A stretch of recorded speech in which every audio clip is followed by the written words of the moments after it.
రూపీలో మనకి 100 పైసెస్ ఉంటాయి. ఇది 50 పైసు, ఇది 25 పైసు. పైసెస్ మొత్తం కలిసి 500 పైసెస్ ఉన్నాయి ఇక్కడ.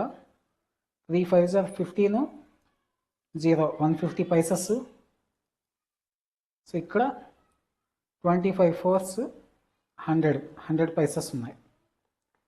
ఇప్పుడు మనం క్యాన్సిల్ చేస్తే ఈ జీరోస్ క్యాన్సిల్ చేయొచ్చు. నాకు కావాల్సింది 50 పైసెస్ కదా. 50 పైసెస్ 3 మొత్తం ఎంత 15 ఇంటూ 150 రూపీస్ కదా ఇక్కడ ఉంది. 150 15 1s 15 10s are 150, 3 10s are 30. So 30 ఏంటివి రూపీస్.